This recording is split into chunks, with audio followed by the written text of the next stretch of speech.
Hey, this next segment brought to you by the Fantasy Sports Combine. Whenever we talk about the NFL, and we're going to do that right now, we think of the Fantasy Sports Combine. Thank you. Could I take my shirt off? Please don't.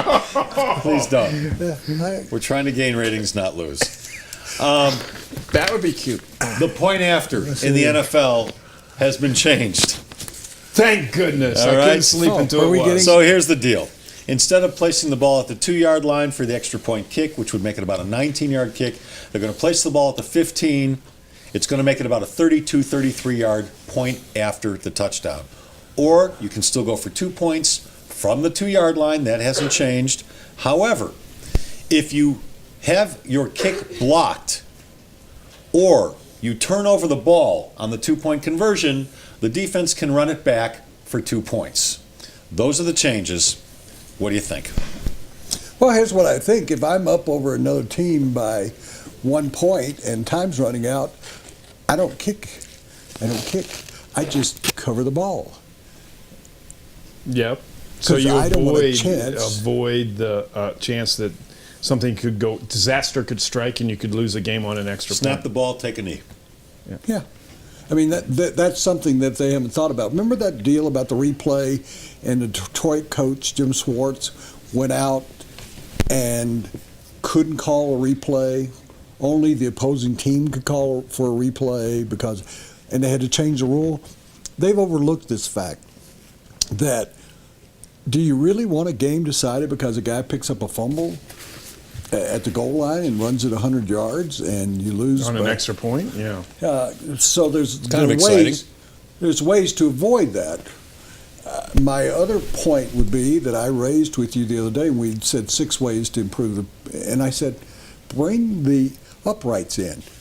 I saw a kicker from one of the other teams say they're making a mistake, that's the way if you want to make it harder because... Well, really, Connor Barth of the Broncos said that. Is that who it was? He's the one who said that, yeah. If you really want to hold down the number of field goals and make the point after more difficult, bring the uprights in. They've raised the uprights higher and higher and higher because the kickers get better and better.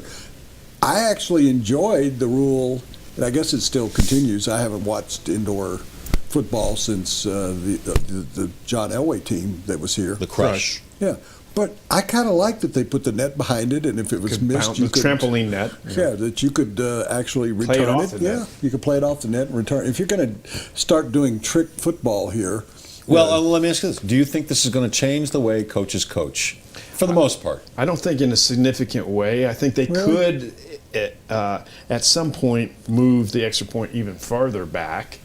And that might change it. The easy thing to do would have been you kick it from the 2 and you go from 2 from the 1. But the easy thing would have been to just leave it alone. Yeah, well, that would have been the easy. That's what I would have done. But I did see our old friend Mike Kiszla did a little research.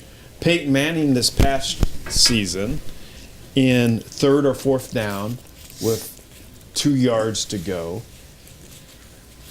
picked it up, those 2 yards, like 74% of the time. So if that's the case, shouldn't the Broncos and everybody else be going for 2 more often if you have the chance to make it roughly 75% of the time?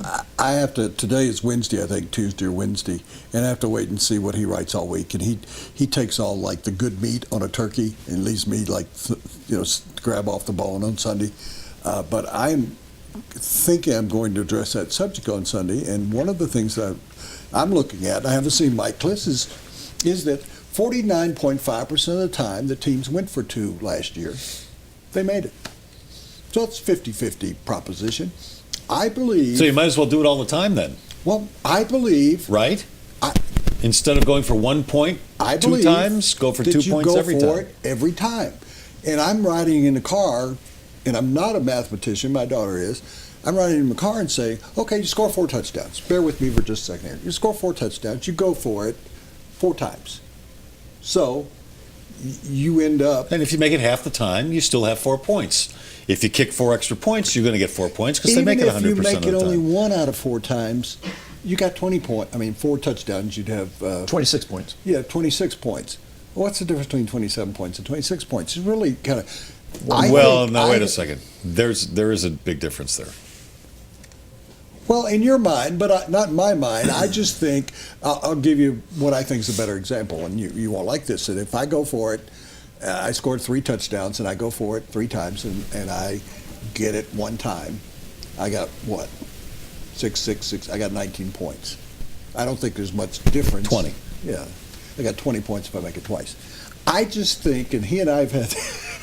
He and I have had this debate. The reason why I'm bringing it up, he and I have an ongoing debate in every game when they're behind when they should go for 2 points. He doesn't think you should go for 2 points until you have to. I'm total agreement with you. Is that a fair evaluation? That's right. Yeah, Until you absolutely there's have to. no other choice Right. but to go for 2. And- You never go to the chart. The only thing you have to decide is I have no choice but to I'm go with for you. 2. Right here. All right. For Well, once. and that makes 2 out of the 3 of us wrong because, to me, the number of 2-point conversions made would go up if you didn't have to wait until that, because now the team is preparing for 2-point conversion. Right, correct. When you do it earlier, they're just kind of slopping around and they don't really care.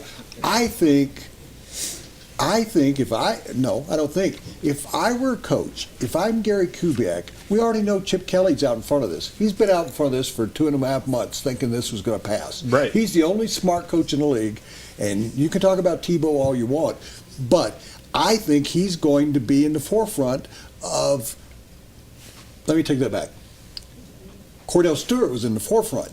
That's what he was. As a slash, was a guy that could go into the game on a 2-point conversion, run, pass, do something, could have probably kicked, or go in as a wide receiver and catch the ball. I think Tim Tebow is going to be what other teams are going to do, that they're going to try and find a Tim Tebow, and I'll ask you, and you can break and everything, and think about it for a day or 2, or think about it to the next segment, both of you, is that each team is going to have a specialist. You're going to have a team that is a 2-point conversion team that you're going to have to practice with all the time, because it's going to become such an important part of the game, because people like Chip Kelly that you're playing are going to go. When he was at Oregon, he went for 2 a majority of the time. Yeah, well, yeah, except for one thing, Woody. We have yet to find out if Chip Kelly is going to be an innovative coach who gets it done, or if he's just going to be another Paul Westhead-like guy, only the NFL version. That NFL update was sponsored by the Fantasy Sports Combine. The Fantasy Sports Combine is the ultimate experience for serious fantasy football players. It's coming this summer to the Wynn in Las Vegas from July 17th to the 19th. And you know who's going to be there? These names are unbelievable. From ESPN, Matthew Berry, the fantasy sports guru. Adam Schefter, who knows all things NFL. Brandon Marshall, the wide receiver. Coaches like Mike Shanahan and Mike Ditka. They're going to be there to help you figure out who to draft for your fantasy team. They'll tell you how the teams work and why one guy fits into another offensive scheme better than that guy and why you should pick him, etc., etc. So get your tickets today at fantasysportscombine.com. fantasysportscombine.com.